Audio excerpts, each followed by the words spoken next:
So to say that the jailbroken Firestick represents the number one threat in piracy is a very big statement, but that's exactly what the COO of Sky said a few days ago, and this was reported today on the Torrent Freak website. It says Amazon's evil pirate Firestick survives 18 months of free viral advertising, because you have to understand that even if you have no interest in piracy or anything like that, the amount of articles that keep getting spewed on these different websites, you can see why many people would be interested to see exactly what this is all about. The article starts by saying aggressive pricing led to Amazon's Fire TV Stick being installed in millions of homes. As you know, you can pick up a Fire Stick fairly cheap. They're robust devices, they get the job done. And if you want to install your own applications, if you want to sideload things, they do have the ability to do that very, very easily.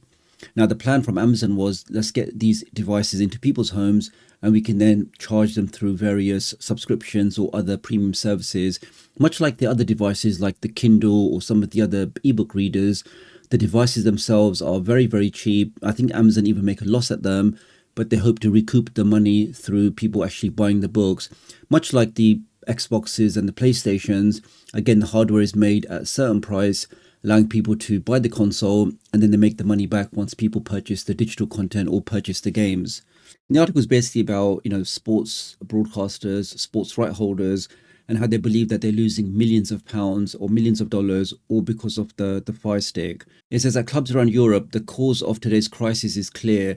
This is basically all clubs saying that they're losing money, and the cause of this crisis is rampant online piracy.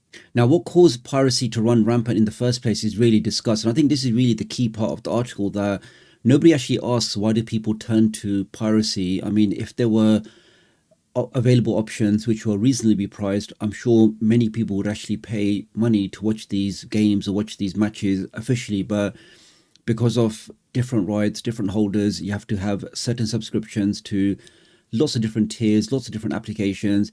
It does make the entire process very, very expensive if you want to stay within the law. But because of these other options, through these third-party options, they're pricing something which is a lot more reasonable, which is why piracy just becomes more attractive and people just end up signing up.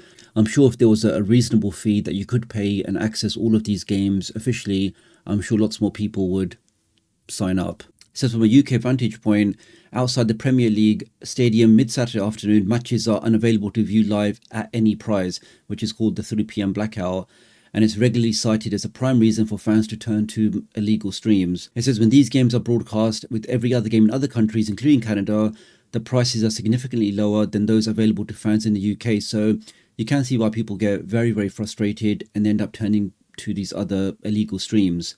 And so there was actually a campaign to tell people that if you stream illegally, if you try to watch these games, then your device is more likely to be susceptible to malware, to viruses, or to other issues. Maybe they could install some keyloggers or Trojans.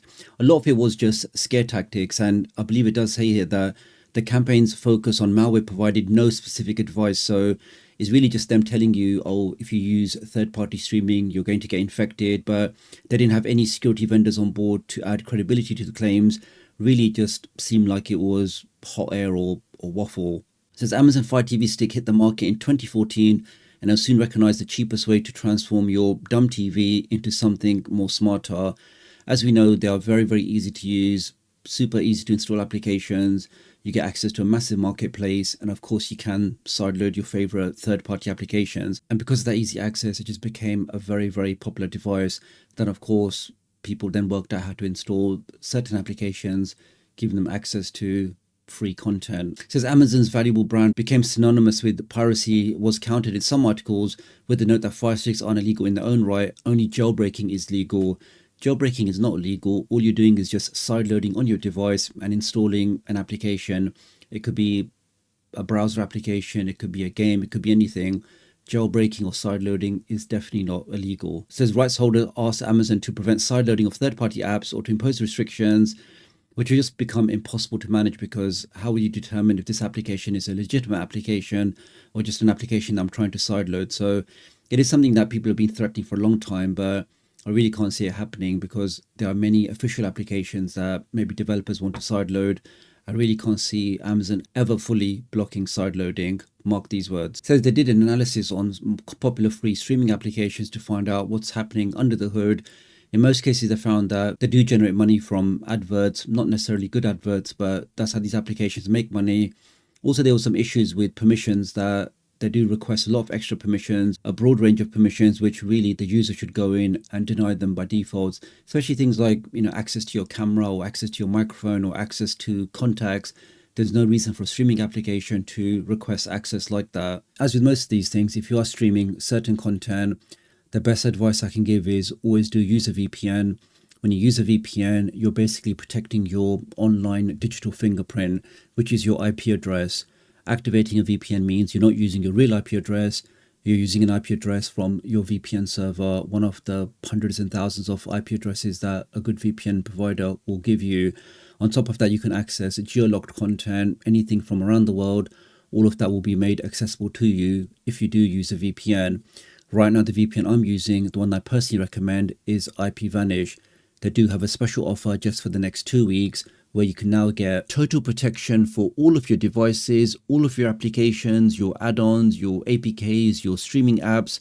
All of them can be covered with the VPN, and they also give you unlimited connections. What that means is it doesn't matter if you've got 3 Firesticks, 10 Android TVs, 2 laptops, all of those devices, unlimited devices, will be covered with a single license. You get blazing fast speeds, so zero buffering, and they also have a verified no logs policy, so they're not logging anything, they're not monitoring anything. You really can stay anonymous whilst using this VPN. You can access all of your favorite applications, your Netflixes, your BBC iPlayers, your Hulus. All of your streaming applications can be unlocked by using this VPN, and to get all of that for just over $2 a month, I do think this special offer is definitely worthwhile checking out. Using my link does help support the channel, so many thanks for doing that.